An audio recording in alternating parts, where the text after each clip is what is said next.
कि section formula के हमारे दो केस होते हैं, एक इंटरनली का केस होता है और एक एक्सटर्नली का होता है। आप क्लास 10th में हो तो आपके सिलेबस में इंटरनली का केस है। इंटरनली का मतलब होता है, हेलो एवरीवन, कैसे हैं आप? आई होप आप घर पे अच्छे से होंगे। तो मेरे प्यारे बच्चे, आज का लेक्चर हमारा बहुत इंपॉर्टेंट है। आज के लेक्चर में हम सेक्शन फॉर्मूला को डिटेल में डिस्कस करने वाले हैं।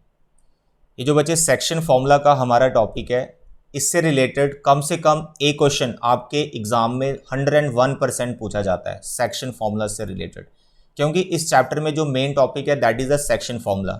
डिस्टेंस फॉर्मूला हमने कर लिया है, छोटा सा टॉपिक है, क्वेश्चन उस पर भी बन सकता है, बट सेक्शन फॉर्मूला पे तो 101% आपको बोर्ड एग्जाम में एक क्वेश्चन जरूर आता है, खासकर वो क्वेश्चन जिसमें आपको रेशो मिसिंग होती है। How we can find the ratio. अब वो रेशो वाला क्वेश्चन क्या है, वो सारी चीजें मैं यहां पर आपको बताने वाला हूं। सबसे पहले हम ये देखते हैं कि यार सेक्शन फॉर्मूला से हम क्या फाइंड कर रहे हैं, हमें ये फॉर्मूला क्या प्रोवाइड कर रहा है। मेरे बच्चे, जैसे आपने डिस्टेंस फॉर्मूला पढ़ा, डिस्टेंस फॉर्मूला आपको क्या बताता है कि अगर आपके पास दो पॉइंट्स हैं, कोई भी टू डायमेंशनल प्लेन में अगर आपके पास दो पॉइंट्स आ जाते हैं तो आप यहां पर इन दोनों के बीच में डिस्टेंस को आराम से फाइंड कर सकते हैं। That is called distance formula.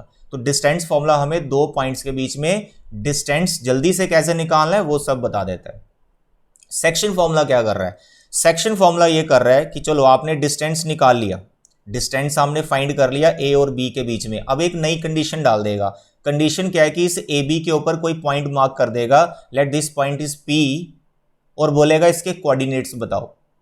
ए के आपको पता है कोऑर्डिनेट्स, बी के भी पता है, लेकिन पी के मिसिंग है। लेकिन पी इस लाइन सेगमेंट को किसी रेशो में डिवाइड कर रहा है, वो रेशो आपको गिवन दे दी है। मानो ये रेशो है 3:2, लेट अस सपोज। तो एक्स्ट्रा क्या हो गया, ए और बी एंड पॉइंट्स पहले से पता थे, अब एक चीज और पता चल गई कि कोई पॉइंट है इस लाइन सेगमेंट को किसी रेशो में डिवाइड कर रहा है 3:2। मैंने यहां पे ऐसे एग्जांपल ले ली। तो बताइए पी के कोऑर्डिनेट्स क्या होंगे? तो भाई सेक्शन फॉर्मूला की हेल्प से इस पी के कोऑर्डिनेट्स आप विद इन सेकेंड्स निकाल सकते हो। सबसे पहले मैं सेक्शन फॉर्मूला को अप्लाई करके बता रहा हूं कि कैसे आपको अप्लाई करना है, कितनी जल्दी आप उसके आंसर्स निकाल पाएंगे। उसके बाद मैं सेक्शन फॉर्मूले का एकदम आपको डिटेल में प्रूव करवाने वाला हूं। सबसे पहले देखो, हम ऐसे एग्जांपल सेट कर लेते हैं। मानो आपके पास कोई ए पॉइंट है, लेट इट बी 4,2, और दूसरा पॉइंट आपका बी, लेट दिस इज 3,-5।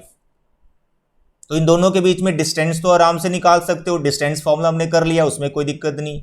तो नई कंडीशन डाल दी उसने, क्या यार, यहां पर कोई पॉइंट पी ले लेते हैं इसके ऊपर, और ये इस सेगमेंट को, लाइन सेगमेंट को 3:2 में डिवाइड कर रहा है। रेशो गिवन है हमें। अब रेशो जब मिस हो जाएगी, रेशो गिवन नहीं होगी, पी के कोऑर्डिनेट्स तब पता होंगे या कुछ और कंडीशन पता होगी, तो रेशो कैसे निकालनी है उस पर बड़े अच्छे क्वेश्चन बन जाते हैं, वो भी मैं आज आपको करवाने वाला हूं। ठीक है, तो देखें यहां पर how we can find the coordinates of P. तो मैं यहां बहुत जल्दी से कोऑर्डिनेट्स ऑफ पी लिख रहा हूं। भैया इस 3 को आपने इस तरह मल्टीप्लाई करना होता है और इस 2 को इस तरह मल्टीप्लाई करना होता है। अभी शायद आपको ना समझ आए मैं क्या करने वाला हूं, लेकिन मैं आपको यह बता रहा हूं कि पी के कोऑर्डिनेट्स देखो कितनी जल्दी मैं यहां पे निकाले वाला हूं। 3 3 9, 4 2 8 डिवाइड बाई 5। अब आप सोच रहे होंगे सर ये क्या लिख दिया? अरे भाई यही सिखाना मैंने आज आपको। 5 3 15, 2 2 4 डिवाइड बाई 5। थोड़ा सा सिंप्लीफिकेशन करो sir, 8 is 17/5, 8 is -11/5, that's all. तो इस पी के जो कोऑर्डिनेट्स हैं ये हमने निकाल दिए। मैंने अभी फिर भी थोड़ा टाइम लिया है। ये जो 9 और 8 है, ये आप माइंड में इनको प्लस कर सकते हो 17, तो डायरेक्ट आंसर आप ला सकते हो यहां पर। तो section formula is very effective. कैसे हम पी के कोऑर्डिनेट्स यहां पे निकालेंगे? तो मेरे प्यारे बच्चे, पहले हम इसका प्रूफ कर लेते हैं। एप्लीकेशन तो आपने देख लिया कि कितना ईजी है, यहां पर किस तरह से हम कोऑर्डिनेट्स निकाल पा रहे हैं। तो बच्चे इसका एप्लीकेशन पार्ट में कुछ एग्जाम्पल्स मैं लूंगा अच्छी, पहले आप इसका प्रूफ अच्छे से अंडरस्टैंड करें। तो हम इन जनरल 2 पॉइंट्स ले लेते हैं, let this is A and this is B point. Distance formula में भी कुछ हमने ऐसा ही किया था, सेक्शन फॉर्मूला में भी कुछ ऐसा कर रहे हैं। तो हम यहाँ पर 2 पॉइंट्स ले रहे हैं, ए एंड बी। तो ये भाई लाइन सेगमेंट, ये लाइन सेगमेंट किसी पॉइंट के द्वारा डिवाइड हो रही है, तो वो पॉइंट के कोऑर्डिनेट्स हमें मालूम नहीं है, उस पॉइंट का नाम है पी। कोऑर्डिनेट्स नहीं पता है, कोऑर्डिनेट्स हमने फाइंड करने हैं। अब ये जो p है किसी रेशो में डिवाइड कर रहा है, लेकिन वो रेशो तो हमें पता चल चुकी है, वो रेशो हम यहाँ पर इन जनरल रख लेते हैं m/n। जब आप क्वेश्चंस करेंगे तो m और n का वैल्यू हमें पता होता है, जैसे आपने अभी एग्जाम्पल देखी, राइट। सेक्शन फॉर्मूला बना कैसे, उसके लिए यहाँ पर थोड़ी सी हमें कंस्ट्रक्शन करनी पड़ेगी। यहाँ से आप एक परपेंडिकुलर आने दो, यानी वर्टिकल डिस्टेंस आप आने दो एक्स एक्सिस के ऊपर, सारे वर्टिकल डिस्टेंसेस, ठीक है, एक्स एक्सिस के ऊपर हम बना रहे हैं। इसका नाम आप m रख लें, इसका n रख लो, इसका p रख लो, कोई टेंशन नहीं। a से आप एक परपेंडिकुलर यहाँ जाने दो और एक परपेंडिकुलर आप इस लाइन सेगमेंट पे बना दो। इसका नाम रख लो आप लेट इट बी c और इसका नाम रख लो d। तो यहाँ आपको दो ट्राइंगल्स दिख रही हैं APC PBD, दो ट्राइंगल्स आपको दिख रही है। दोनों ट्राइंगल्स आपस में सिमिलर हैं, बस इसी कॉन्सेप्ट से सेक्शन फॉर्मूले का हमारा प्रूफ बन जाएगा। तो पहले मैं कुछ यहाँ पे डिस्टेंसेस लिखना चाहता हूँ जो आपकी हेल्प करेगा सेक्शन फॉर्मूला के प्रूफ में। डिस्टेंसेस क्या लिखने हैं, हॉरिजेंटल डिस्टेंसेस और वर्टिकल डिस्टेंसेस लिखने हैं जो आपको दिख रहे हैं। ये जो p के कोऑर्डिनेट्स जो हमको फाइंड करने हैं, इनको कुछ आप लेट कर सकते हैं। मानो इसके कोऑर्डिनेट्स अल्फा और बीटा ले लेता हूँ। लेट अस सपोज मेरे को याद रहेगा कि मैंने अल्फा और बीटा का वैल्यू निकालना है। अब वो x1 और y1 x2 y2 की टर्म में निकलेगा। तो यहाँ पर मैं कुछ डिस्टेंसेस लिख रहा हूँ, आप डायग्राम से मेरे को बता सकते हो। बताओ बेटा OM कितना है, जल्दी बताओ। डिस्टेंस फॉर्मूले में भी ये चीज़ मैंने आपको बताई थी। हॉरिजेंटल डिस्टेंस क्या होता है, किसी पॉइंट का फर्स्ट कोऑर्डिनेट। तो ए को देखते हुए you can tell me this OM, तो OM है हमारा x1, ठीक। इसी तरह से O से N तक, O to N, P के कोऑर्डिनेट्स देख के बताओ। तो I am writing here ON is alpha, ON हमारा अल्फा हो गया। इसी तरह से O से लेकर P तक, origin to P, horizontal distance जो आप चले हैं एक्स एक्सिस के ऊपर B पॉइंट को प्लॉट करने के लिए, तो वो हमारा आ गया OP is equal to x2। बच्चे इसका नाम कुछ चेंज कर लो, let this is L, P हमने ऊपर भी रखा हुआ है, इसका नाम L रख लो, ठीक है, OL। Sorry for that, P मैंने ऊपर भी रखा हुआ है, यहाँ पर भी आप P नहीं लिख सकते, इस पॉइंट का नाम हमने L रख लिया। तो हॉरिजेंटल डिस्टेंस मैंने यहाँ पे लिख लिए OM, ON और OL, ये सारे x1 x2 और एक अल्फा आ गया। अब वर्टिकल डिस्टेंसेस लिखो। वर्टिकल में सबसे पहले बताओ AM कितना है, क्योंकि ये डिस्टेंसेस ही आपको फॉर्मूले का प्रूफ देंगे, तो इनको अलग से लिख लेना चाहिए हमें प्रूफ समझने के लिए। OM वर्टिकल डिस्टेंस जब A पॉइंट को प्लॉट किया था सर जी y1। इसी तरह से PN, पहले PN बताओ पूरा PN। तो P के कोऑर्डिनेट्स में लिए अल्फा बीटा, तो उसका सेकंड कोऑर्डिनेट है बीटा, तो भाई ये अल्फा बीटा ये आपको फाइंड करना, याद रखना। उसके बाद BL, तो BL आपका आ गया y2, ठीक है। कुछ और भी यहाँ पर हमारे पास हॉरिजेंटल एंड वर्टिकल डिस्टेंस हैं जो आपको मेन चाहिए। अब मैं यहाँ पे उनको लिख रहा हूँ, ध्यान से आपने समझना है। जैसे मैं आपको पूछूंगा यार AC बताओ, दिस AC बताओ, that you can tell me. Sir AC जो दिख रहा है वो MN के इक्वल है, ये जो AC है ये MN के इक्वल है, दिख रहा है। और MN को आप बता सकते हो हॉरिजेंटल डिस्टेंस के हिसाब से। O से लेकर N तक आप कितना चले थे सर अल्फा, O से लेकर M तक कितना चले थे x1, तो बताइए भाई ये डिस्टेंस कितना हुआ सर, अल्फा में से x1 को माइनस कर दो। तो भाई आपका AC MN दोनों बराबर है, तो हम AC को डायरेक्ट लिख लेंगे sir it is alpha minus x1। इसी तरह से मैं आपको पूछूंगा सर ये वाला डिस्टेंस बताओ P से D, ये P से D है, it is also horizontal distance PD, बताइए दिस PD, बताइए दिस PD। सर O से लेकर L तक आप चले हैं, O से लेकर L तक चले हैं सर आप x2, और O से लेकर N तक चले हैं अल्फा, तो सर x2 में से अल्फा माइनस कर दो, x2 में से अल्फा। AC में क्या हो रहा है, अल्फा में से x1 माइनस हो रहा है, और PD में क्या हो रहा है, x2 में से अल्फा माइनस हो रहा है। जो भी हो रहा है होने दो, वो जो डायग्राम में हमें दिख रहा है हम वो डिस्टेंसेस लिखते जा रहे हैं। हॉरिजेंटल डिस्टेंस हमने लिख लिए, इन दोनों ट्राइंगल के ये बेस एक तरह से हमने फाइंड कर लिया। अब वर्टिकल डिस्टेंसेस के हिसाब से मेरे को आपने बताना है ये PC। इस पे टाइम लगा रहा हूँ क्योंकि मेन चीज़ तो यही है ना, बाद में कैलकुलेशन है वो तो आराम से हो जाएगी। PC बताओ, PC सर ये वर्टिकल डिस्टेंस है, तो P तक आप गए थे बीटा, उसमें से आपने ये CN माइनस करना है, और CN आपका y1 के इक्वल है, तो यानी यहाँ पर बीटा माइनस y1 आना है। इसी तरह से मैं आपको पूछूंगा ये BD, दिस BD, तो can you tell me this BD। Sir B तक आप गए थे y2, B तक गए थे आप y2, अब y2 में से आपको क्या माइनस करना है DL तक, DL मैंने PN तक, PN आप गए थे बीटा, दैट्स ऑल। तो वो जो राइट ट्राइंगल्स हैं जिनको मैं बोल रहा हूँ सिमिलर हैं, उनका हमने हॉरिजॉन्टल डिस्टेंस और वर्टिकल डिस्टेंस यानी बेस और परपेंडिकुलर फाइंड कर लिया हमने। अब यहाँ पर ये जो AP है, इस P को मैं यहाँ लिख देता हूँ, ये जो AP है और जो PB है इसका रेशो तो गिवन था m/n, ठीक है। तो ये सारे डिस्टेंसेस हमारे पास आ गए हैं उन दो राइट ट्राइंगल्स में। अब सिर्फ इतना लिखो कि ये दोनों ट्राइंगल्स सिमिलर हैं। अब आप पूछोगे सर सिमिलर कैसे हैं? पूरा ट्राइंगल चैप्टर मैंने आपको पढ़ाया है तो सिमिलरिटी की नॉलेज आपको है।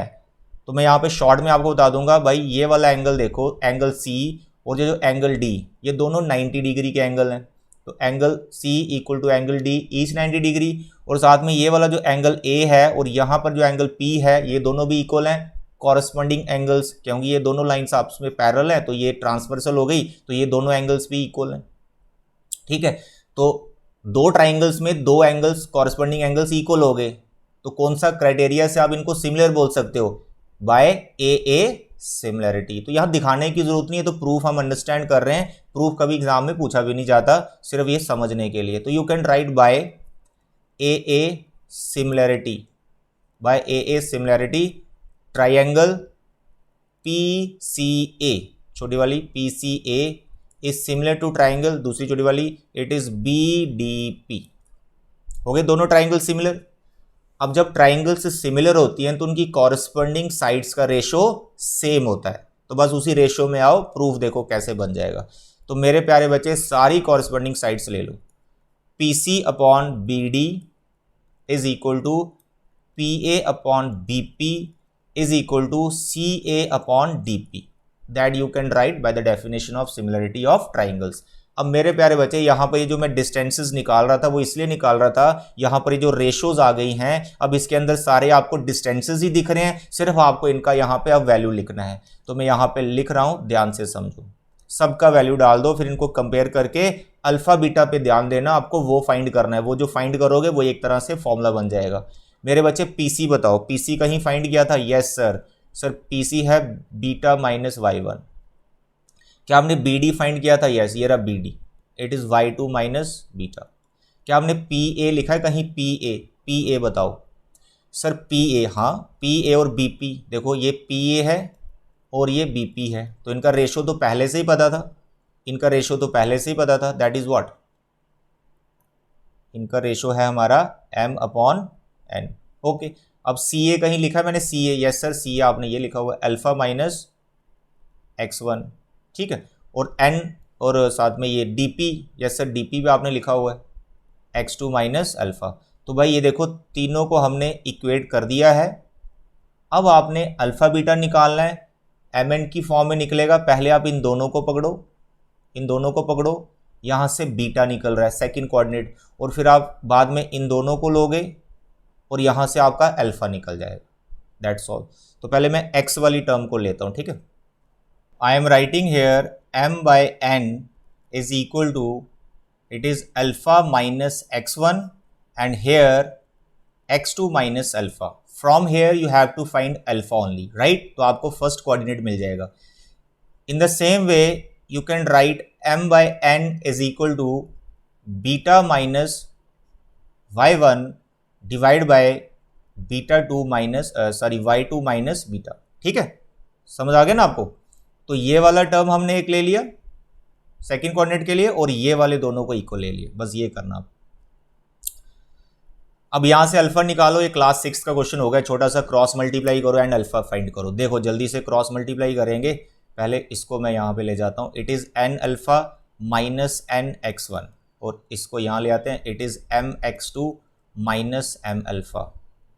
अल्फा वाली टर्म एक तरफ कर दो आप पहले, तो इट इज n अल्फा और m अल्फा, ये आ गया भाई एक तरफ, फिर आ गया आपका mx2 और यहाँ पे आ गया nx1। ट्रांसफर इस तरह से करना, माइनस नहीं दिखना चाहिए आपको, जैसे यहाँ पे माइनस दिख रहा है, यहाँ पे माइनस दिख रहा है, इनको ट्रांसफर कर दो, प्लस प्लस नजर आना चाहिए हर जगह पर।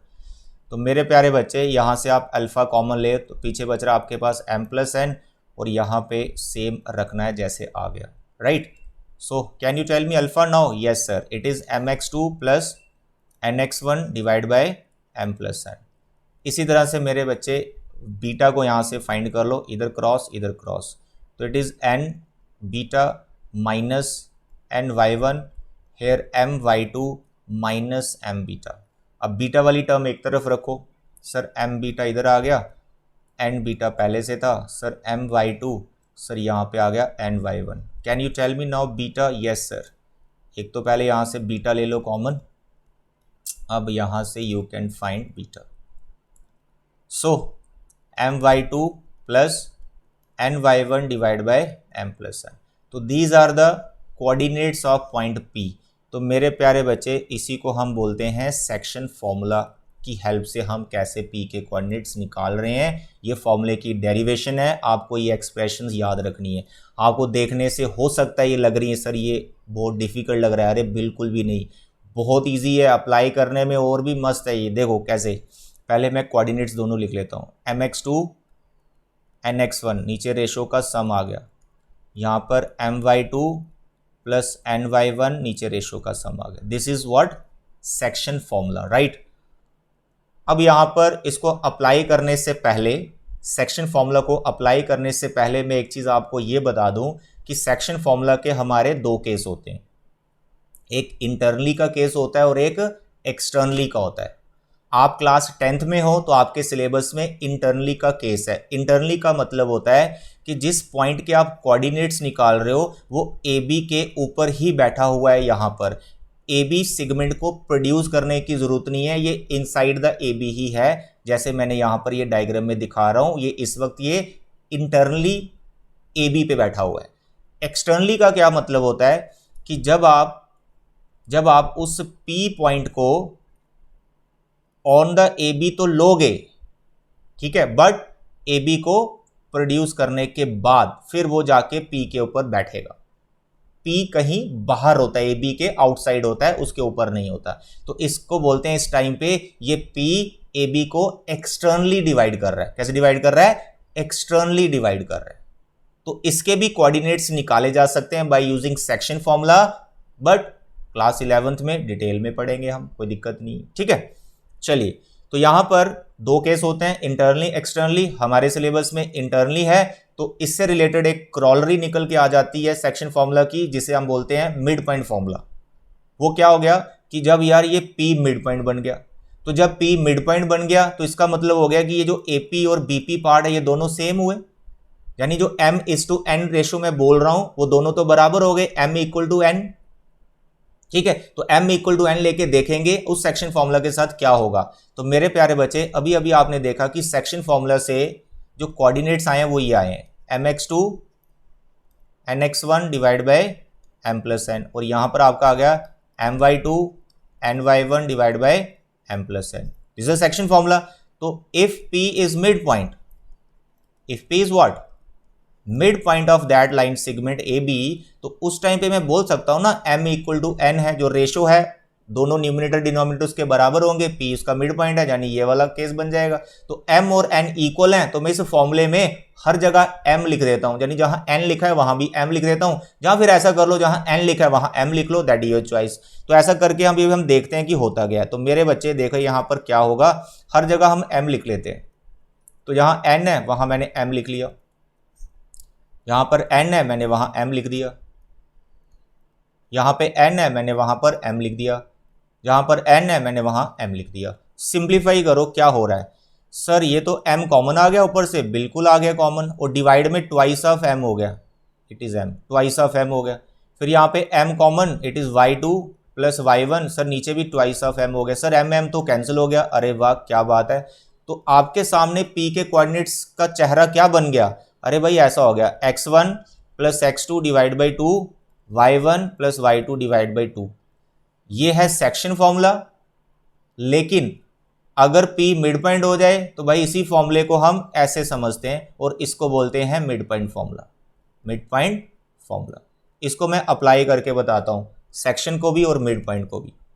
देखिए मेरे बच्चे ध्यान से समझिए, सेक्शन फॉर्मूला को आप दो तरह से अप्लाई करना सीखें, जो आपको बेस्ट लगता है कि मैं ये वाला मेरे लिए कंफर्टेबल है उससे आप करें। देखो हमारे पास क्या है कि एक लाइन सेगमेंट है ए बी, उसके एंड पॉइंट्स आपको पता चल गए, लेट 2 -3 और यहाँ पर मैंने कर दिया 5, लेट इट बी -2 और यहाँ पर कोई पॉइंट है P, इसको किसी रेशो में डिवाइड कर रहा है, मानो वो रेशो मैं यहाँ रख लेता हूँ 4:3। अब आपने इसको कैसे अप्लाई करना है, कितनी जल्दी आप कोऑर्डिनेट्स निकाल पाएंगे वही मैटर करेगा। तो फॉर्मूला भी आपने देख लिया, तो उस फॉर्मूले को याद कैसे रखना है, ऐसे रखो याद। देखो न्यूमिनेटर डिनोमिनेटर तो है ही है फॉर्मूले में, डिवाइड में क्या चल रहा है m+n, डिवाइड में क्या चल रहा है m+n, ठीक है। अरे भाई ऊपर भी m और n ही चल रहा है, बट बीच में आपने अभी कुछ लिखना नहीं है। हाँ इतना लिख सकते हैं सर यहाँ प्लस और यहाँ प्लस, लेकिन ऐसा तो नहीं ऊपर m+n लिख दिया नीचे भी m+n, ऊपर भी m+n नीचे भी m+n, ये तो कट जाएगा। लेकिन यहाँ पर फॉर्मूले को मैं याद करवाना सिखा रहा हूँ आपको। तो यहाँ पर m, इस m के साथ क्या, जो पहला वाला भाई इसके साथ x2 है और इसके साथ क्या है x1, इसके साथ क्या है y2 है, इसके साथ क्या है y1 है। ऊपर भी m+n लिखना है, नीचे भी m+n लिखना है, ऊपर भी m+n लिखना है, नीचे भी m+n लिखना है। पहले वाले कोऑर्डिनेट के साथ x2 x1 लिखना है, देखो पहले x2 ही लिखना है, m के साथ x2 ही आना चाहिए, नहीं तो गलत हो जाएगा।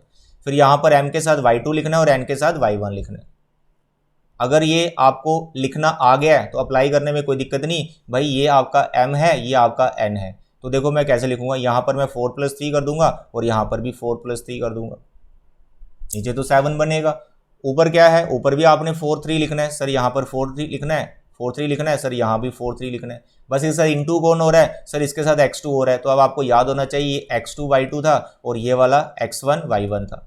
तो यहाँ पर x2 यानी यहाँ पर 5 प्लस और इसके साथ आपका x1 आएगा जो कि 2 है, आधा समझ। और इस 4 के साथ क्या आएगा, इस m के साथ क्या आएगा y2, सर y2 हमारा -2 है, बीच में प्लस रहता है। और 3 के साथ क्या आएगा, यानी सर इस n के साथ क्या आएगा, सर इसके साथ y1 आएगा जो कि यहाँ पर आपका -3 है। बस इसको आप सिंप्लीफाई कर दो करना। दूसरा left right left right left right, sir ये क्या लेफ्ट राइट, देखो यहाँ पर फिर मैं एग्जाम्पल लेता हूँ। मानो आपके पास कोई a पॉइंट है 2 -3 और यहाँ पर आपके पास b पॉइंट है, लेट इट बी -4 एंड 5 और यहाँ पर ये जो पॉइंट है किसी रेशो में डिवाइड कर रहा है, रेशो हम रख लेते हैं, let it be 5:3, let it be 5:3, ठीक है।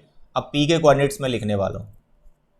फॉर्मूला आपके सामने है, वो हमने देख लिया, मैं लिख भी देता हूँ एक बार formula, mx2 + nx1 divide by m+n और यहाँ पर आपका my2 + ny1 divide by m+n। अब ये वाला फॉर्मूला अगर आपको याद नहीं हो रहा है तो भाई आप इस डायग्राम की हेल्प लें जो मैं यहाँ पर आपको अभी बना के दिखा रहा हूँ। क्या होता है बेसिकली, ये डायग्राम आपने बना लिया, a के एंड पॉइंट्स लिख लिए, p जिस रेशो में डिवाइड किया रेशो लिख लिया। तो जब ये p डिवाइड कर रहा है ए बी को, तो p के लेफ्ट साइड में एक पार्ट हो गया, p के राइट साइड में एक पार्ट हो गया। तो ये जो लेफ्ट वाला पार्ट होता है ना, ये यानी यहाँ पर है ये 5, लेफ्ट वाला पार्ट के ऊपर मैंने 5 रखा हुआ है। लेफ्ट वाला पार्ट राइट वाले कोऑर्डिनेट से इंटू हो रहा होता है, तो इसलिए मैं यहाँ से एरो बना रहा हूँ, 5 से गया a इसके साथ, इसको मैं बोलता हूँ लेफ्ट वाला पार्ट। p के लेफ्ट वाला पार्ट किसके साथ मल्टीप्लाई हो रहा है, राइट वाले कोऑर्डिनेट के साथ, पार्ट के साथ इंटू नहीं करना, कोऑर्डिनेट के साथ, जो कि पहला वाला कोऑर्डिनेट के साथ इंटू कर रहा है। देखो यहां पर मैं क्या लिख रहा हूं, 5 × -4।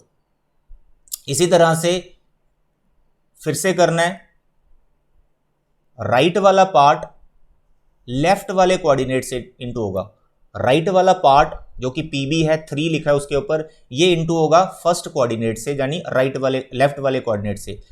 राइट वाला पार्ट लेफ्ट वाले कोऑर्डिनेट से, राइट वाला पार्ट लेफ्ट वाले कोऑर्डिनेट से, तो इट इज 3 × 2 और नीचे रेशो का सम आएगा, यह हमें हमेशा याद रहता है।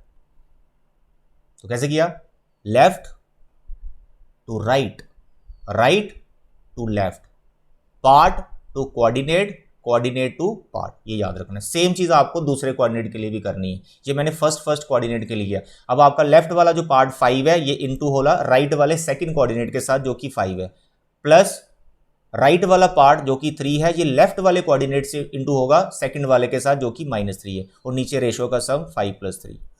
दैट्स ऑल, ऐसे याद कर लो, ये डायग्राम की हेल्प ले लो, left to right, right to left, that is your choice. अब यहाँ पर 20 आ गया, 3 × 2 = 6 आ गया, नीचे सब कर दिया सर 8, और यहाँ पर 25 आ गया, 3 × 3 = 9 आ गया, और नीचे यहाँ पर 8। तो 26 में से 20 में से 6 चले गए सर जी, -14/8, 25 में से 9 चले गए सर 16/8, आगे इनको कैंसिल करेंगे तो सर ये 2 से जा रहा है -7/4, सर वो 2 से जा रहा है तो 2 ही आ गया, दैट्स 8 से जा रहा है दोनों पूरे, ठीक है। तो these are the coordinates of P. Main है यार आप कौन सा पैटर्न फॉलो करते हैं सेक्शन फॉर्मूले को अप्लाई करने के लिए, वो इंपॉर्टेंट है। फॉर्मूला सबको याद होता है mx2 + nx1 divide by m + n, my2 + ny1 divide by m+। Formula सबको याद हो जाता है, कितनी जल्दी आप आंसर निकालते हैं वो मैटर करेगा। ये तो हो गया सेक्शन फॉर्मूला को अप्लाई कैसे करना है, दोनों तरीके मैंने बता दिए। अब मैं यहाँ पर आपको बताने वाला हूँ मिड पॉइंट फॉर्मूला। मेरे बच्चे मिड पॉइंट फॉर्मूला हमने देख लिया।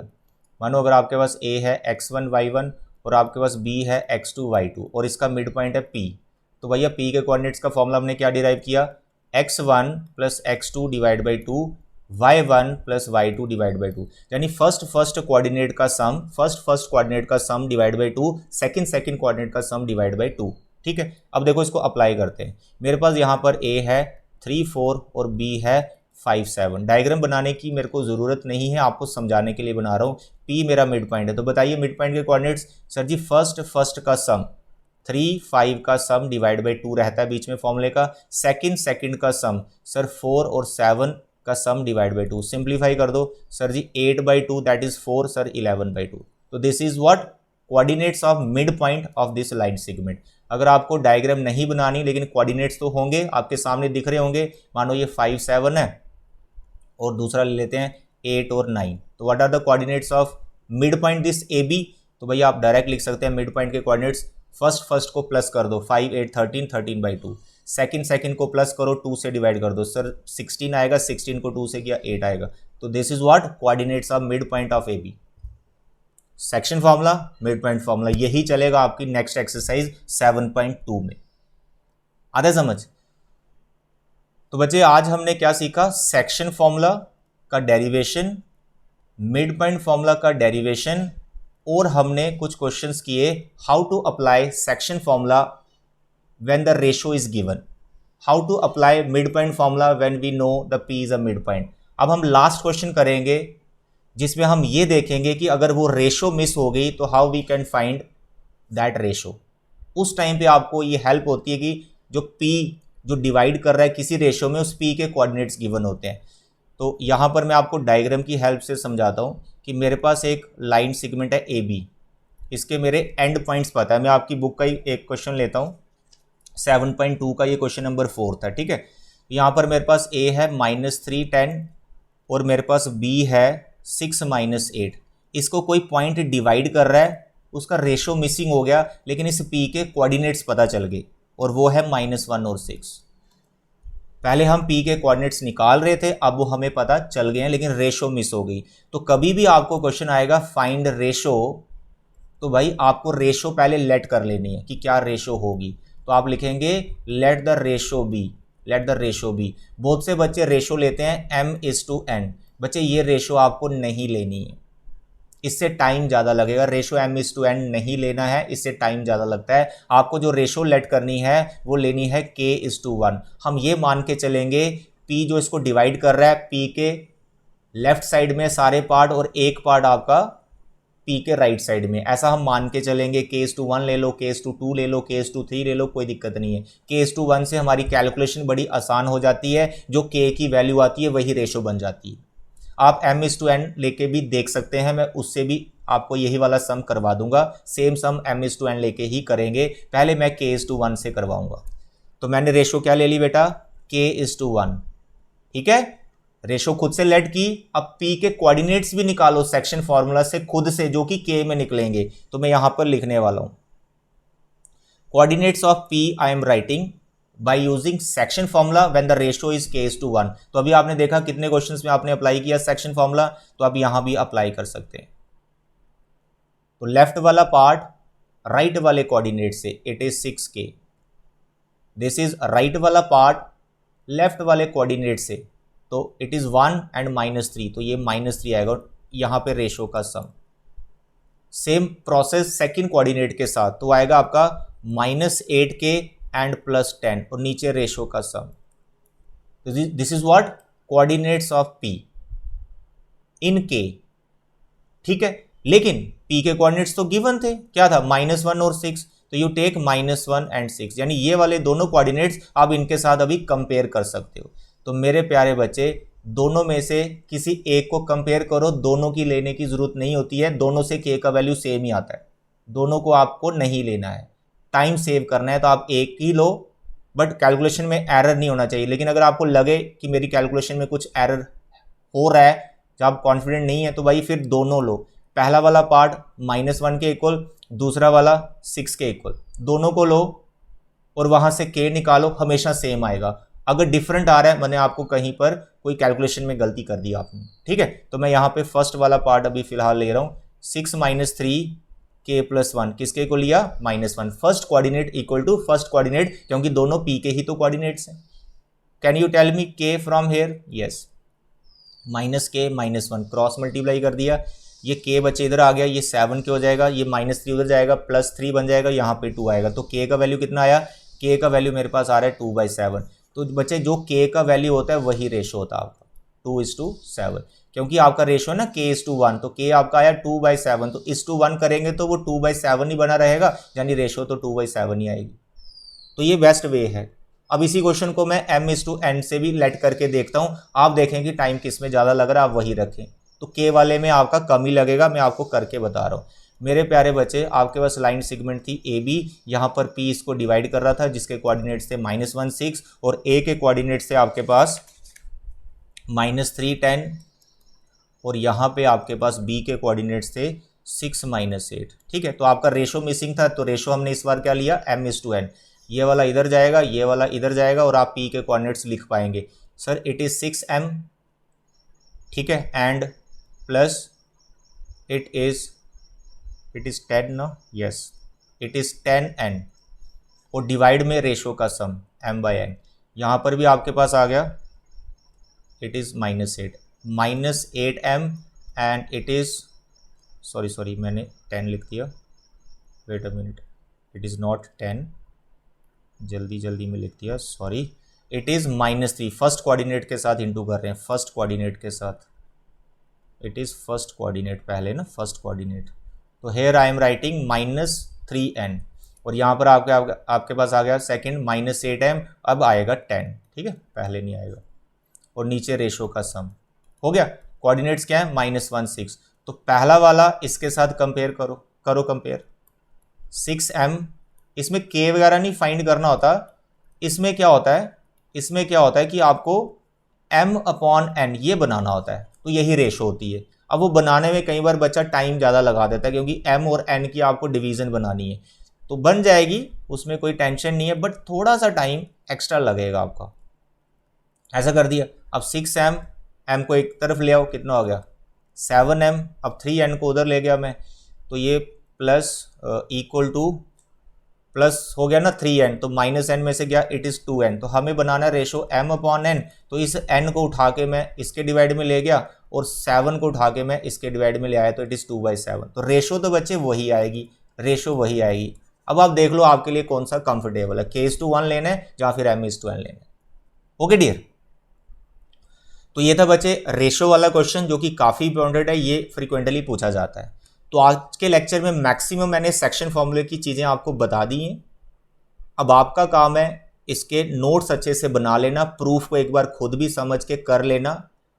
इस लेक्चर के बाद में एक्सरसाइज आपकी 7.2, उसके 10 क्वेश्चन है, सारे क्वेश्चन उस लेक्चर में आपके निपटा दूंगा, ठीक है। उसके बाद फिर हम एरिया ऑफ ट्राइंगल के भी क्वेश्चंस प्रैक्टिस करेंगे। Thank you and bye bye.